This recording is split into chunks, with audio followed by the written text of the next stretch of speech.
This is the Build a Vibrant Culture podcast, your source for the strategies, systems, and smarts you need to turn possibility into purpose. Every week, we dive into dynamic conversations as our host, Nicole Greer, interviews leadership and business experts. They're here to shed light on practical solutions to the challenges of personal and professional development. Now, here's your host, a professional speaker, coach, and consultant, Nicole Greer. Welcome, everybody, to the Build a Vibrant Culture podcast. My name is Nicole Greer, and today we have another amazing guest on the show. Look what I got in the mail, everybody. I got this amazing book, The 10 Toughest Leadership Problems and How to Solve Them. This thing is full of practical, applicable things that you need to get your leadership rolling, okay? So I've got Dr. Katie Best with me today. Before I introduce her, let me read her bio. She's a pretty impressive gal.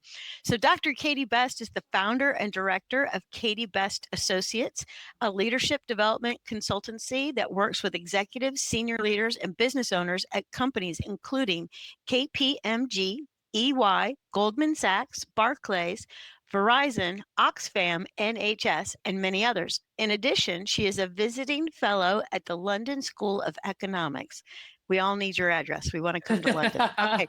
All right. Where she heads the MBA Essentials Executive Education Program, and she is a visiting senior research fellow at the King's College in London. She's the author of The 10 Toughest Leadership Problems, a practical, engaging self-coaching handbook. All right. So like I said, this is a handbook. So this is a book you don't read and stick it back on the shelf. You got it sitting on your desk and you're using it. So welcome to the show, Katie. I'm so glad you're here. Thank you so much for a lovely introduction. Yeah, of course. Yeah. So I went to London, I'm going to say 25 years ago, and I haven't been back. So this is the saddest story ever. But like, I have such fond memories to this day. So I definitely need your address, but you can give it to me later. All right. Definitely do. And when you come to London, we have to meet for a coffee in person. All right, we will do it. We will do it. Absolutely. Okay, so this book is a handbook. It's something that people can put to work immediately in their life. They can read a chapter and then they can start to work. But you, in the very first introduction, you talk about your S.O.L.V.E framework. Nobody loves a framework better than Nicole Greer. I mean, something I can memorize, help me get it in my brain is really helpful. So S.O.L.V.E is actually an acronym for the steps that I take with each problem. Do I have that right? Absolutely. Okay, fantastic. All right. So let's work through S.O.L.V.E, and everybody get your pens and pencils ready right now because you're going to want to write this down. So the S is about, in S.O.L.V.E, is state the problem. So talk about why I need to do that first. Yeah. So I find that when leaders come to me, they often have a really messy jumble of stuff that's going on. And in a coaching session, they might spend 10 minutes laying out this problem for me. But you can't solve a problem like that. You need something really pithy that you can start to pick apart. So by encouraging leaders to start off by just stating their problem in 1 to 2 sentences, and at that point, just talking about what they've observed and what the consequences of it are. So for example, my team are really in conflict with one another, and it's meant that 3 people have left in the last 3 months. That would be just literally the observed problem and the consequence of it, rather than thinking at that point about causes or about solutions there for later. Okay, yeah. So get it straight, get it simple, get it in your head, and then you can stop. Because what we do is if we don't get it laid out, we kind of swirl around it. Is this what's going on? Right. So I love that. And you put a quote in here, and everybody, it's on page 4 from General Motors, Charles Kettering. He said, "A problem well stated is a problem half solved." I thought that was a great quote that you stuck in there. I think that's absolutely true. Okay. Yeah, all right. So you state the problem that you have as a leader. And the next thing you need to do is O in solve, S-O, open the box. What do you mean by open the box? So this is when you are allowed to start thinking about causes. So as a leader, you're going to get your problem statement, your short 1 or 2 sentences, and you're going to start to think about why that might be happening. What is it that's really going on in detail? So for example, if you've got a team who are really disengaged, why are they disengaged? What's going on? Someone I was coaching this morning, he's got a team of 18 and he thinks about 7 of them are really not at the moment engaged at all. So with a problem like that and opening the box, you would potentially be talking to those team members. You would be looking at research that's already been done around what means that people are disengaged, what kinds of things cause it. And by the end of the stage, coming to some conclusions around what might be at play. Is it that you've got team members who feel they're not being paid enough? Or have you got team members who've fallen out of love with the mission statement of the organization? What is it that's taking place? Yeah, that's so important. And when you say open the box, the first thing I thought of was like the Monopoly box or, the game that we played when we were a kid.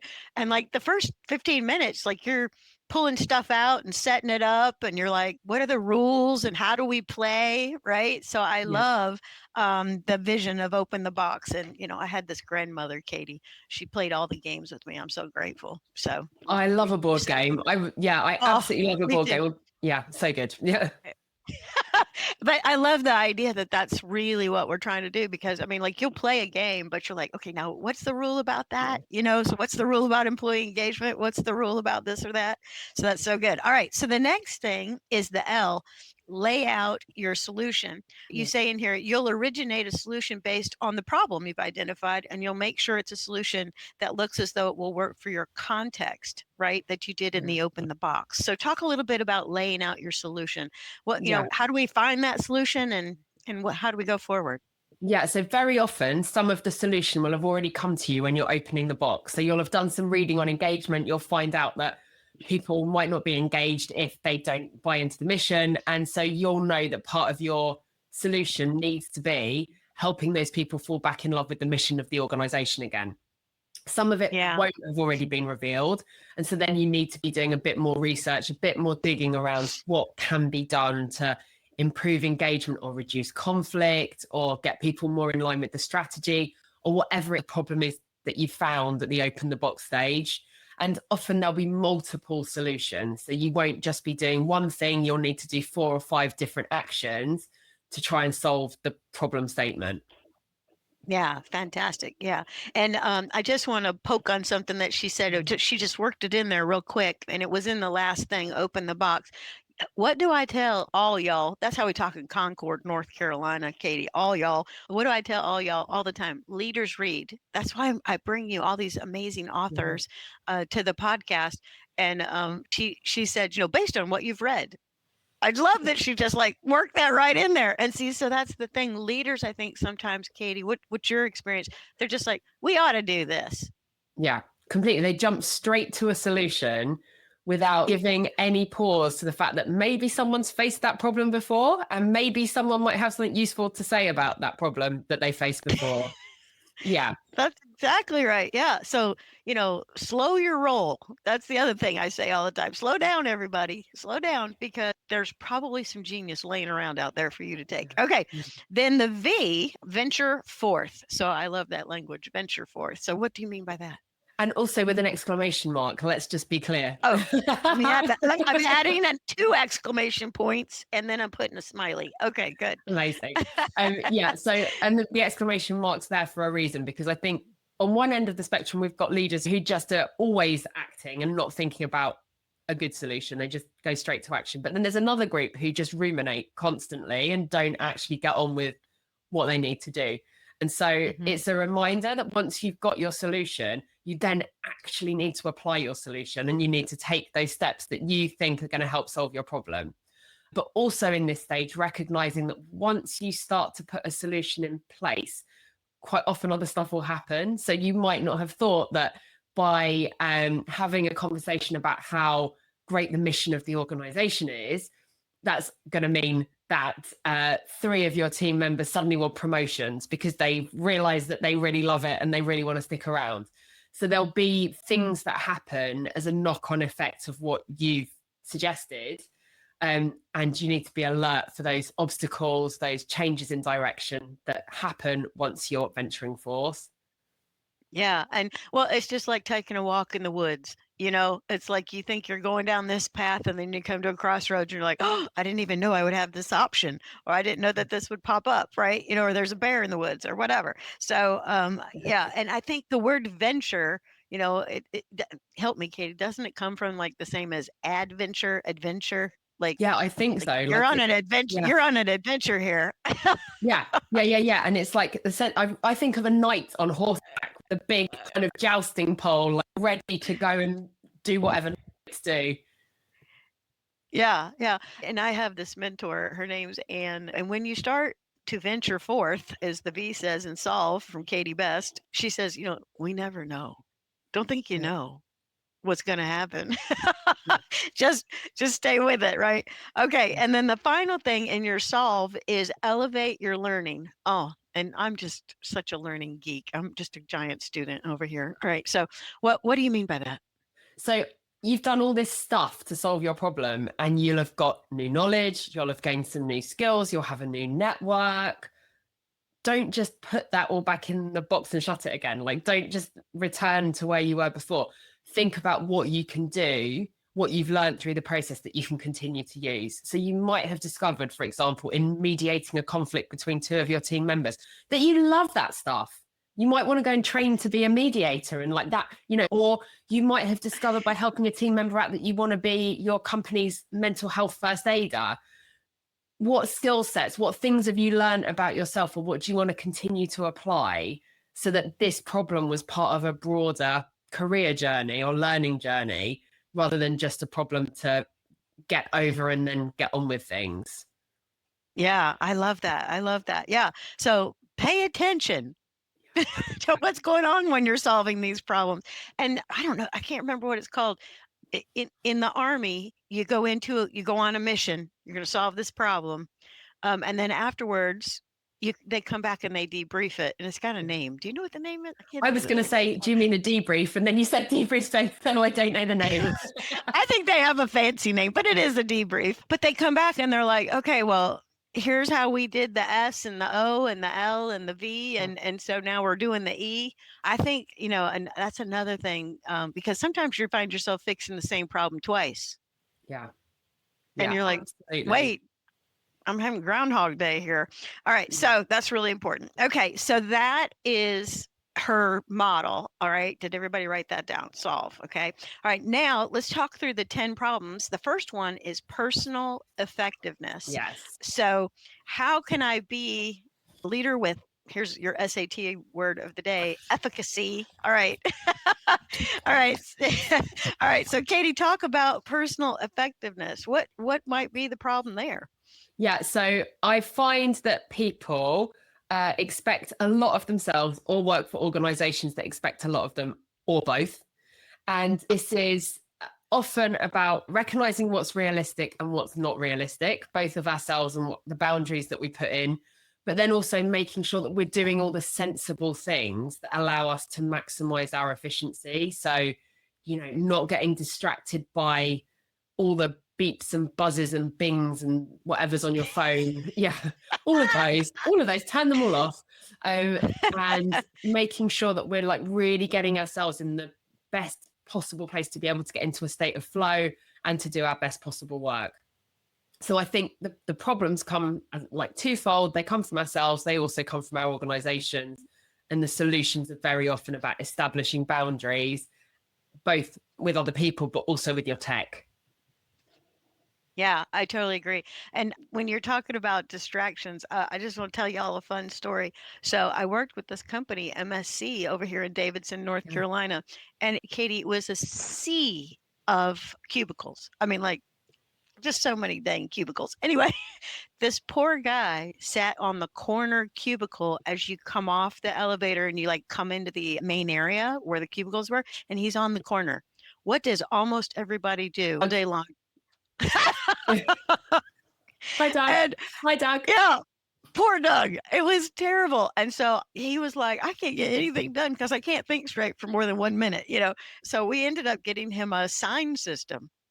And he would put this little whiteboard up and it would say, "Good morning. I'm fine. Hope you are too. Keep moving." Amazing. And I mean, so his personal effectiveness went up majorly after that. So I love this thing about personal effectiveness. And I got to tell you, Katie, I'm tired of hearing how overwhelmed everybody is. Like we really need to use those boundaries you're talking about. Do you have an example or a thought about putting a proper boundary in place? Because I know when people heard that, they're like, tell me how to do that. Yeah.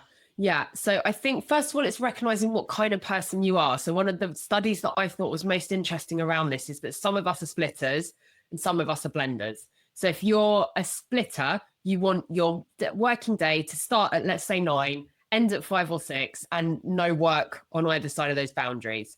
If you're a blender, then you want to do an hour when you wake up, take the dog for a walk, do 3 more hours, go to the gym at lunchtime, couple of hours, cook dinner, a few more hours, eat dinner, a few more, and you're interspersing work and leisure.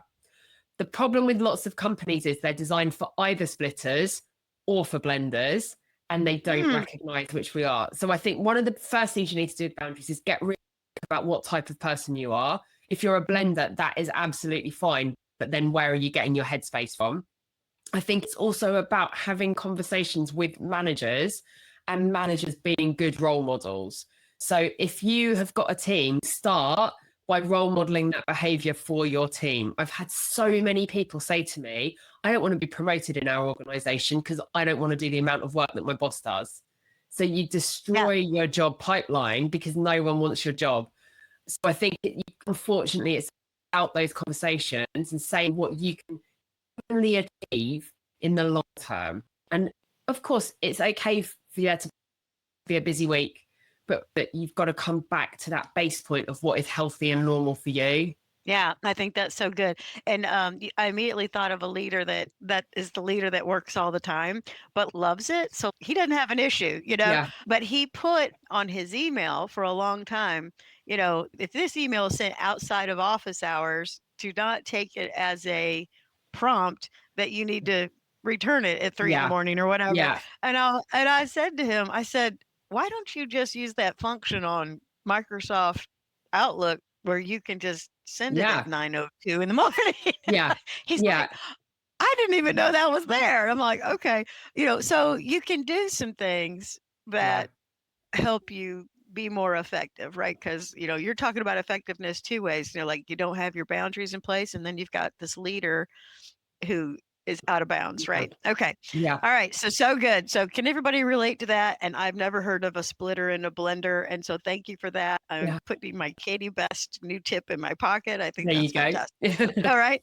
Okay. The next problem is decision making. Oh my gosh. And this is overwhelming because how many decisions do we make in a day? It's amazing. How could we use S.O.L.V.E to make decisions? Yeah, I had to do loads of learning for this chapter.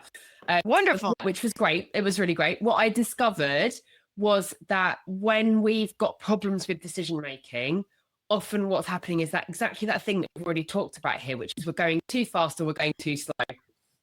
And so matching the speed of your decision to what the situation requires is a really useful thing. Also, agonize over decisions that aren't important. So like, where am I going to go on holiday? Am I going to go to Rome or am I going to go to Paris? It doesn't really matter. You're probably going to have a time in both places. So it doesn't need a huge amount of deliberation. So, should we go A or supplier B? If there's nothing much in it, you don't need to agonize over the tiny details. Just choose one. And I also really like the principle that Amazon use, where if it's a two-way door decision, where i.e. you can make the decision, and if it's not a good one, you can reverse it and go through a different door, then don't worry about it either. Just make that decision. And again, so often, like, we realize over which job to take, or what career we're going to start off in when we're at the beginning of our career. These are reversible decisions. It takes a little bit of time and effort, but they're very reversible. So we probably don't need to stress about them in quite the way we do. Yeah. So I think what Katie Best just told y'all is you can change your mind. Yeah. Yeah. Yeah. And I will tell you, you mentioned personality, like, splitters and blenders. I think that's probably got a little personality sprinkled in that splitter blender thing. But like also with decision making, I've been married a long time, Katie, and I'm one of these people that likes the Amazon idea. Like, let's try this. Oh, I didn't like that. Let me try that. I'm going to be trying on things. But my husband is like, I thought you decided to do X. Are you not doing X?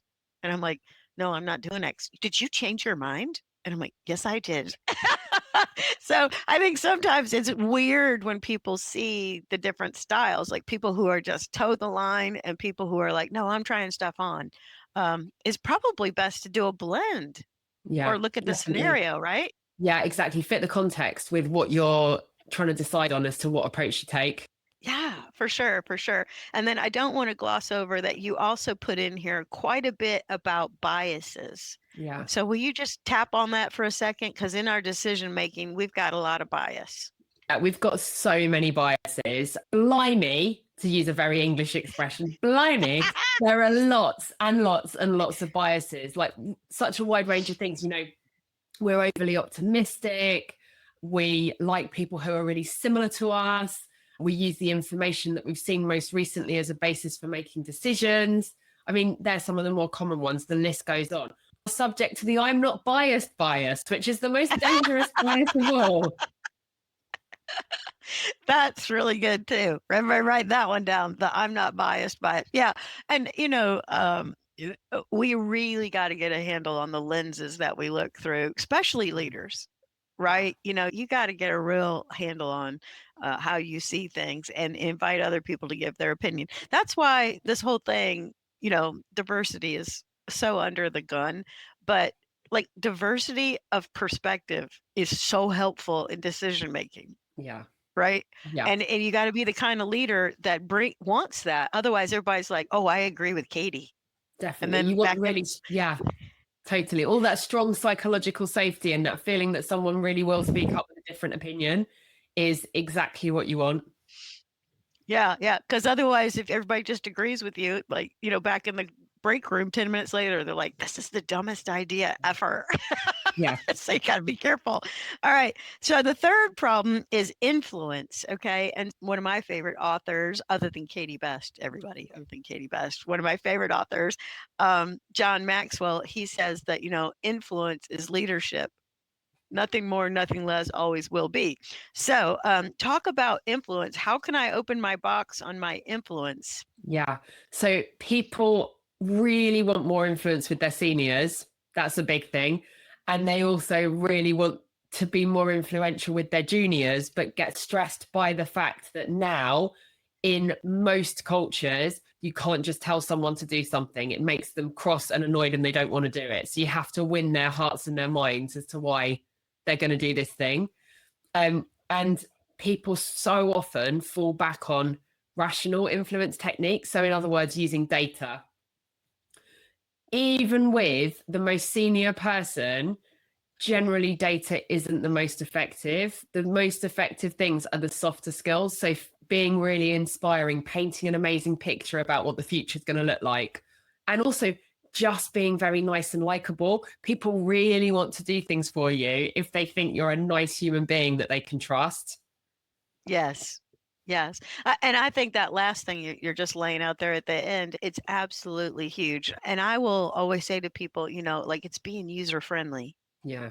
If I call up Katie, she's like, hey, Nicole, what do you need? Like, it's almost like instantaneous that like she's here to help, that can go just such a long way in your career.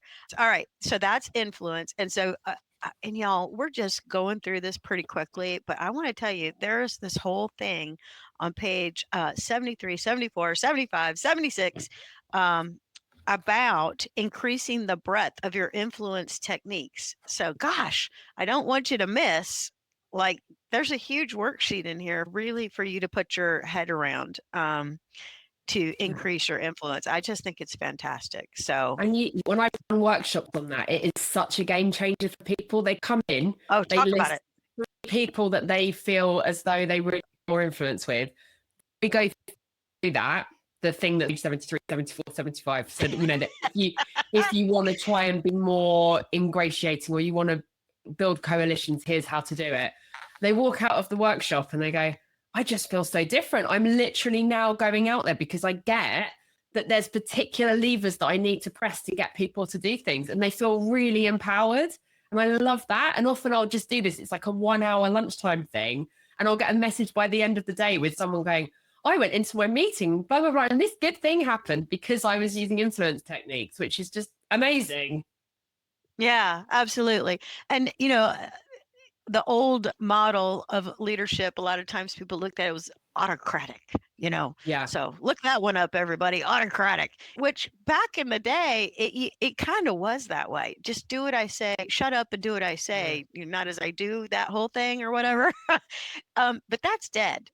That's the thing Katie was talking about at the beginning of this little section that we're talking about on influence, where like people are irritated by that. They're like, I don't need that crap. I'll go somewhere else. Yeah. They're out.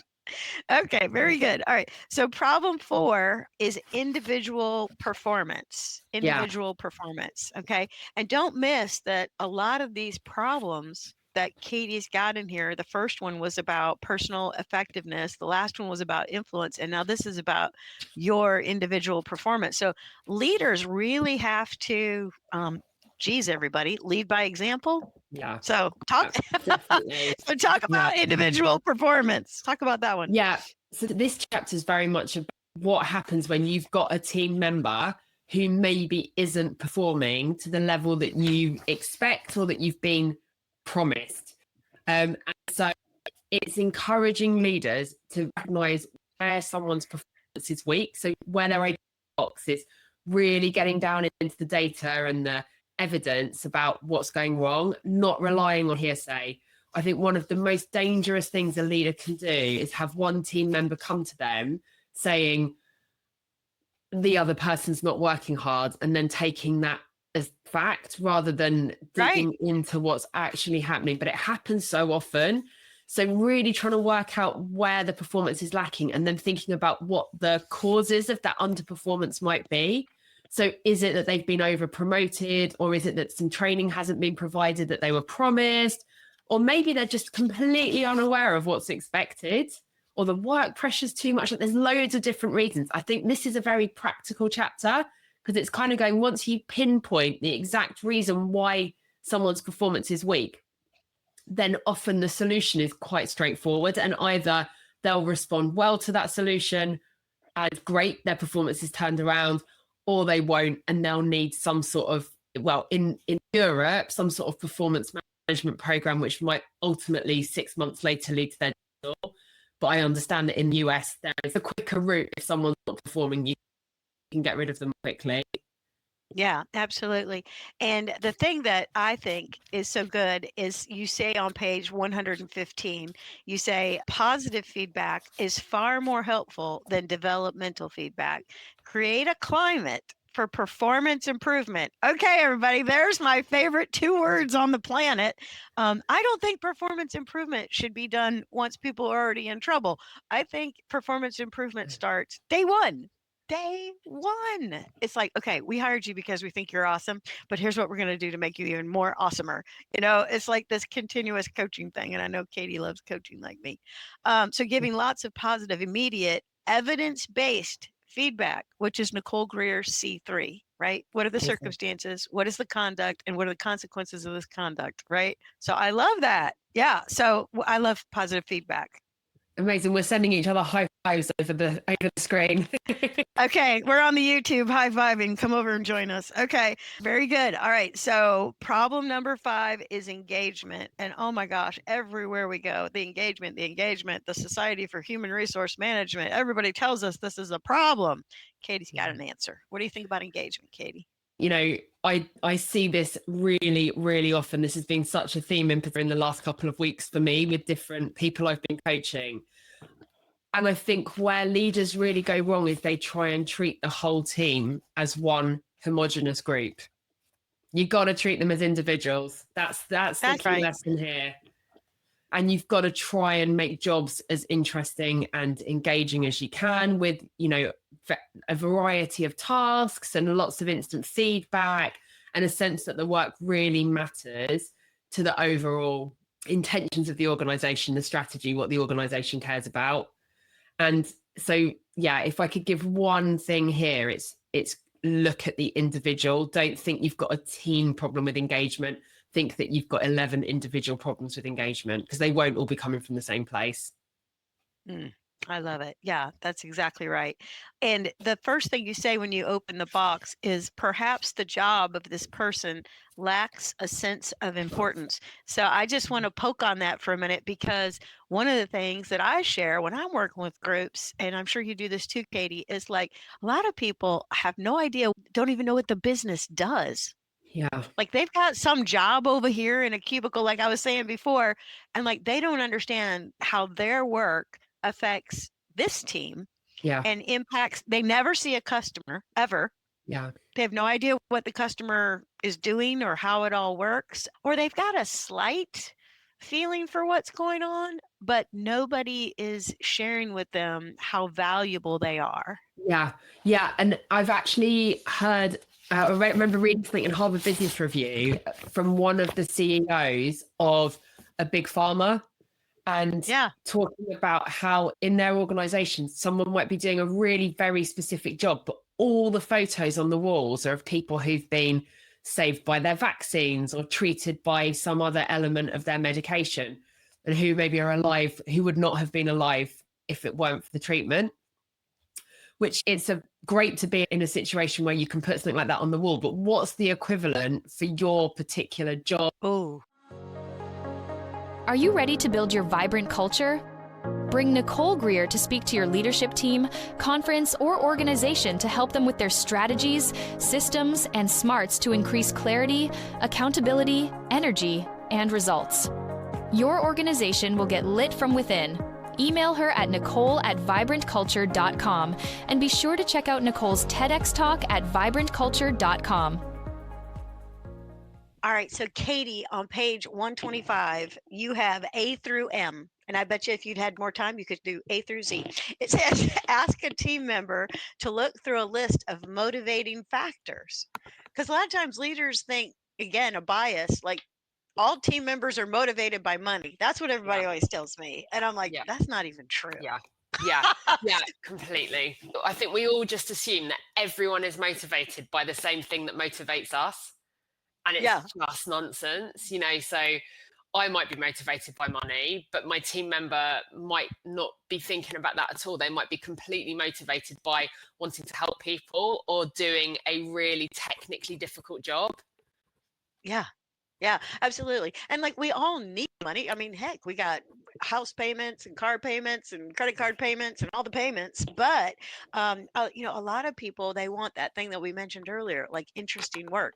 They want somebody to mentor them. Like that's the stage they're in, is they want somebody to help them. So check that out on page 125. All right, so that's problem number 5. Let's go to problem number 6. Problem number 6 is teamwork. All right. And boy, there's been a bazillion dollars made people trying to help leaders get teamwork cooking. How can a leader just do this themselves? Yeah.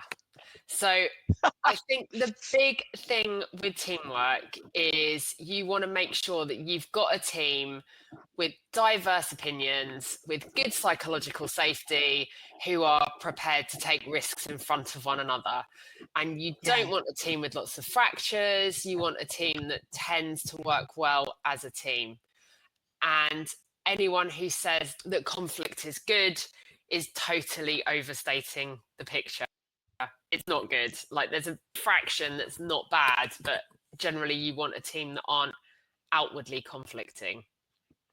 Yeah, and I think the thing about quote unquote good conflict is the part you're talking about when you say they have diverse opinions. But it's kind of like if Katie is saying, Nicole, we should do this, and I say, I don't know, we should do that. It's not that we don't like each other because we have differing ideas. It's that we're just kind of using our brains, to throw that out there. But then eventually the leader has to say, here's what we're going to do. We're going to go with Katie's idea. But then Nicole has enough maturity, emotional intelligence, positive intelligence to go, okay, I'm in. We'll do what Katie wants to do. And I don't go bad mouthing it and have like poor character traits back here. Yeah. It's like you have mature, adult, high quality people. And there's this quote that I heard that Don Shula, he I think he's passed away, but he was like this big American football coach or whatever. And they asked him that he had a whole season, totally undefeated NFL football season. And they asked him, Don, how'd you do that? And he said, I had really good players. Yeah. Yeah. Right. Yeah. Yeah. Yeah. And I You think, know, but there's such a truth in that. Like you've got to have the right building blocks there. And then as a good leader, you've got to let them get on with what they need to do. yeah, absolutely. Yeah. So like they're mature, they get it, they got the skills, you've been working with them one-on-one, that's the engagement problem. You're doing great. Okay, all right. We had to get to number 7 because I don't know what's going on in England. But let me tell you, in America, this hybrid remote come back to work is just all boogered up. Yeah. Yeah. It's a Same over here. mess. It's a Yeah. mess. All Yeah. right. So what do you think about that? So it almost wasn't in the book. My publisher was like, it's Really? too zeitgeisty and it's not going to be a problem in a while. And I was like, I beg to differ. I think we've got this Yes, problem. It's going to be around for quite some time.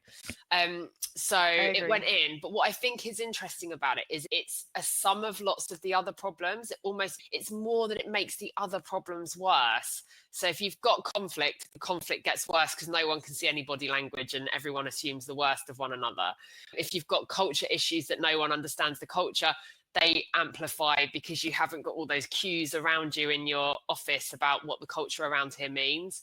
So I think lots of it shares commonalities, but what I think it also we need to think about is around how, depending on where we are in our life, we will like or dislike hybrid probably differently to other people. I'm not generally into the research on generations. I think we should focus more on what unites us than what divides us. But Oh, I I do, agree. Amen. yeah, Amen. Amen. yeah. But I do think that there's something to be said. If you're a young single person living on their own, your mental health, the research shows that it's just much more punishing for you to be working completely remotely than it is for someone who's living in a busy household. They've got different problems. They're going to be struggling to get any time and space to do quiet work, but it's going to have different sorts of impacts. And so recognizing some of those contextual factors, and as a leader creating conversations around that and trying to create work environments that support people no matter what they need is the ideal, but whilst also recognizing that some work types just don't work well for hybrid or remote and some work much better. Yeah, yeah. And I had a leader during the pandemic, Katie, and his company is a TV station and they are putting commercials on the air. They do actual production of their own shows that go on the air. I mean, they're very creative. And I was talking to him. I'm like, okay, so the pandemic's over apparently, Yeah, and he's like, yep, and everybody's coming back to work. He was just like, there is no way on God's green earth that we can be as creative as we've ever been if we aren't around each other. yeah, He's like, the best ideas happened when somebody's like, buy me a coffee. I left my wallet in my car, and they're having their coffee or whatever. And so he said, I can go back and look at the numbers before the pandemic, during the pandemic, and after. He said at first everybody was like, hey, everybody else gets to stay home. But after they got back, like, just they did so good because yeah. they got back in there. So I think it depends on the work you do, so many different things. But I love what you said about a young person. I think if I think of myself at 21 years old, I needed to go to work so I could watch a 30-year-old do Yeah, how yeah, they handled themselves. yeah, I'm like, oh, that's how you say that. yeah. And there's an example in the book. One of the people I interviewed, Jo Farmer, she's the most amazing co-managing partner of a law firm. And she said how Oh, she made a deal on the phone and a head popped up from the other side of the divider in the office and went, oh, that's how you do it. That's how you get clients to sign big contracts. Wow, I've never heard someone negotiate before. And she was like, it'd be so much harder to give someone access to that if they were at home. That said, what's interesting is they're a company that really supports hybrid work. But that's the point. It's recognizing that you lose out on some of that stuff if you're completely remote. And if you're in an industry where you need that person contact, you need to organize it in such a way that people are in on the same days. Yeah. That's such a great story. Oh, I love that. Okay. Yeah. All right. Problem number 8, delivering on the strategy. So there's this thing called a vision. This is where we're going, people. And then there's got to be the strategy to get there. So, how do leaders solve? Don't forget, we have our framework going on, everybody. Delivering on the strategy. How do we do that? Yeah, and I intentionally made this delivering on the strategy rather than creating the strategy, because so few Hmm. leaders actually have to do the creation, and often that's much less of a problem. It's the what do you do to get everyone in the company aligned to whatever it is that the strategy says it needs to contain. And so I really like, and I shouldn't say that because I came up with it, but I do really like the idea of Oh, thinking just about. go ahead and There we say go. it. Yeah. I think it's because it resonates really well with people. If you think of Russian dolls or Matryoshka, the dolls which stack inside each other, what you need is a sense that every single person in the organization sees their own personal role in the strategy, then their team's role, then their functions role, then their country's role, and then ultimately the broader strategy. And they're all very much descended from that broader, the big Matryoshka, the big Russian doll. And you don't want them too different, or they wouldn't look like a nice unified set of dolls. There can be a little bit of difference, but not too much. And what managers and leaders don't do is spend enough time talking to their team about strategy and about what it Oh, I is, agree. how the work relates. It goes missing so often, doesn't it? In the rush to do day-to-day work, strategy disappears. Right. And if we talked more strategy, our tasks would be smarter. They'd be more dialed in. I'll just share a quick story about that. So I had this leader, her name was Mary Beth Marshall. I just thought she was fantastic. She was sitting at her desk and she was receiving all these reports, and she was like, all right, I don't even look at half of this stuff. What the heck is going on? So she got all of us managers in the room and she's like, who told you to fill this report out? And who told you to send me this? And this, that, and the other. And we were like, I don't know, we just fill it out, Yeah. like they told us to fill it out. And she's like, "Arr!"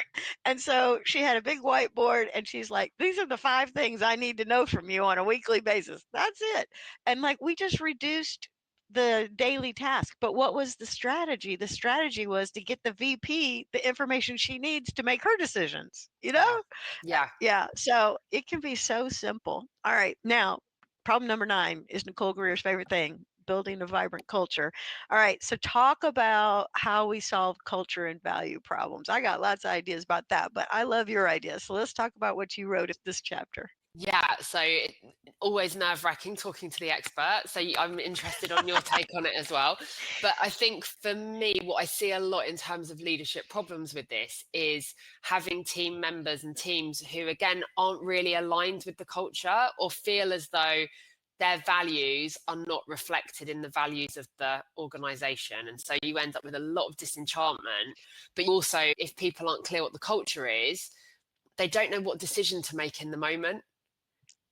So if you know you're working for a company where creativity is really valued, you're going to make a very different decision when a client says to you, can you change that document? It's a bit boring, than if you're working for a company where traditionalism is a key value. You're going to have a very different client response. And so embodying that culture as much as you can as a leader and instilling that in your team and identifying where there are mismatches is a really important part of leadership and a bit that goes wrong quite often, I think. Yeah, I couldn't agree more. And I think that, and don't miss the chapter, problem number 9, culture and values. Well, here's the number one thing that I think is so important is like people have these core values, Yeah. but like everybody's interpreting them differently because of, don't miss, we said this earlier, biases and all this kind of stuff. We haven't defined what they mean Yeah. or made it part of our daily conversation, part of our improvement process, part of our employee performance or whatever. So I think the value piece is linchpin. What are your thoughts on that? You made a point to Yeah. bring values out. Yeah, I really agree with you. I saw this so clearly in a law firm I was running a workshop for the other day.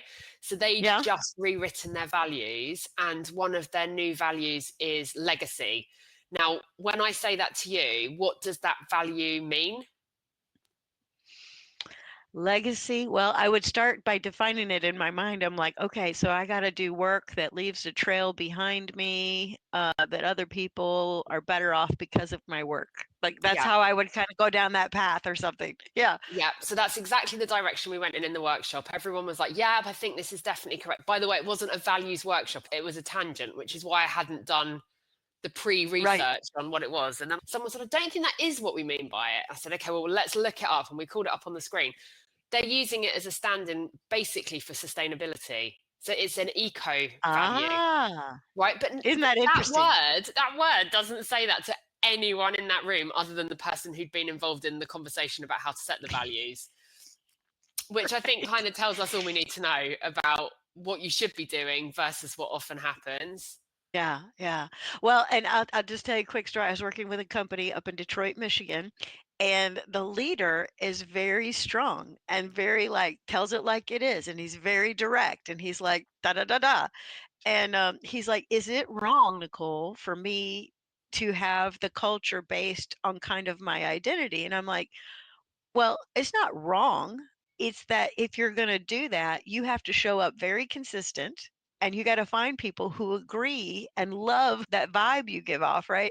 And so he runs a company where they put in beautiful like lighting systems and blinds. Like you walk in the room and you're like blinds up, disco ball down, lights on dim, or whatever. He does all that in these fancy houses up in Detroit. And so one of his core values, which a lot of people would think, what? Is get done. That's like one of his core values. Amazing.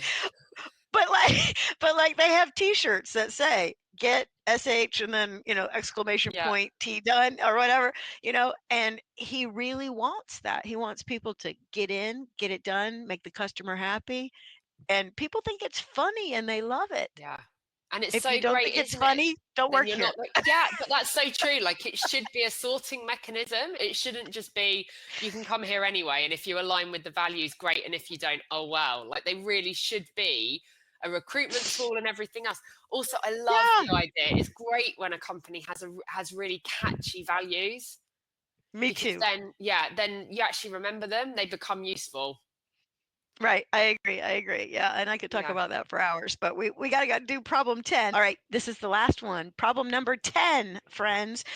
Leading change. Talk a little bit about leading change, which is Yeah. inevitable. Yeah.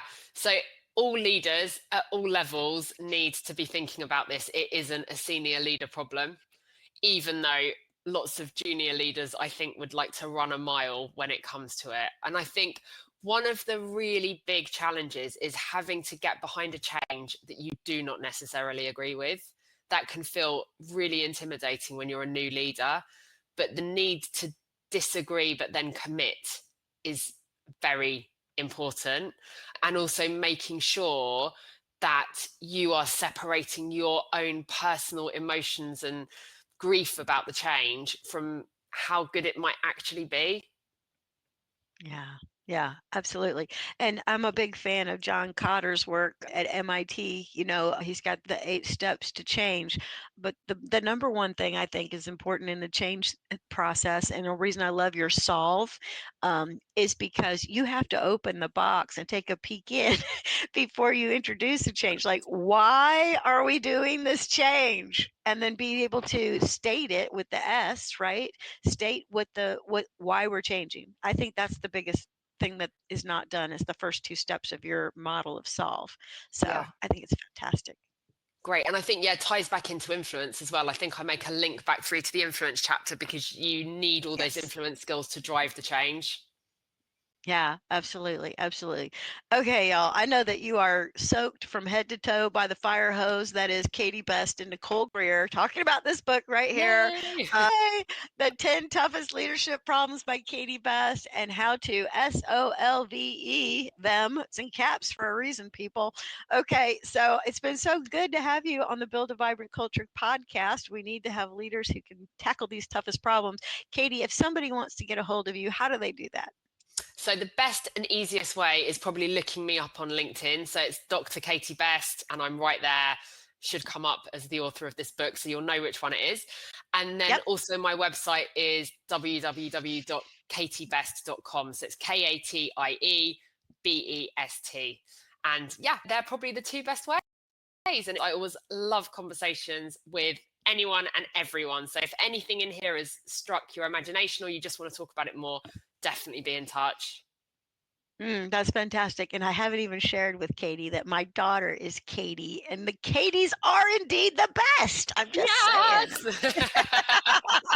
Yep. I got a little 26-year-old daughter named Katie, Kitie. That's the same way. All right, everybody. I've had the best time talking to London today. I know you've had the best time listening to Katie's accent and all her genius. And so would you please go down and click the like button? It takes a hot second. Just help a girl out, okay? And then leave a little comment. Katie Best is the best. That's all you got to put in there. And that will help us get this out to so many more listeners. Katie, thank you so much. Thank you so much. It's been great. Thank you for joining us on this episode of the Build a Vibrant Culture podcast. If you found value in today's episode, please take a moment to leave us a review on your favorite podcast platform. Your feedback helps us improve and reach more like-minded listeners. Remember, the journey to building a vibrant culture never stops. Stay inspired, keep nurturing your vibrant culture, and we can't wait to reconnect with you on the next exciting episode of the Build a Vibrant Culture podcast.